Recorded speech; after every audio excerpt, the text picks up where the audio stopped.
Wala pa sa kalahati ng 4.56 billion pesos na halaga ng Confidential and Intelligence Funds o CIF ang nagagamit ng tanggapan ni Pangulong Ferdinand Marcos Jr. sa taong ito. Ang isyung ito naungkat sa plenary deliberations ng proposed budget ng Office of the President o OP para sa susunod na taon.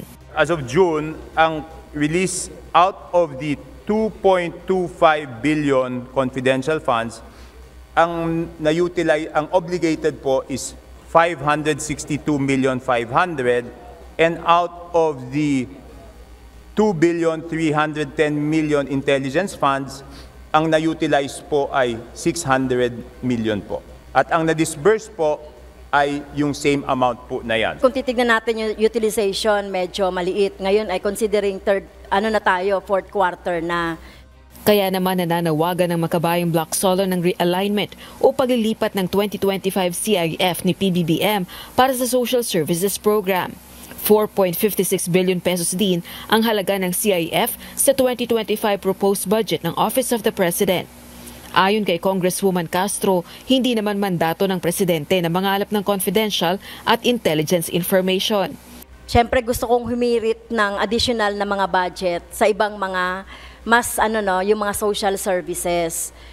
Iba pang mga dapat na paglagyan po ng budget. Hindi rin trabaho ng Office of the President yung magbigay ng mga rewards, mag-gather ng mga information, or yung mag-rent ng mga safe houses. Tugon naman ang OP budget sponsor. Kahit may pondo para sa CIF, tuloy-tuloy pa rin ang pagkakaloob ng social services ng pamahalaan.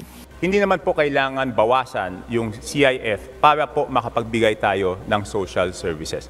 So kahit po manatili yung ating budget ng CIF ng 4.56 billion, hindi po masasakripisyo at tuloy-tuloy po ang pagbigay natin ng social services. Agad namang terminated sa plenaryo ng Kamara ang budget deliberations para sa panukalang pondo ng Office of the President sa 2025. Rosa Licoz, UNTV News and Rescue.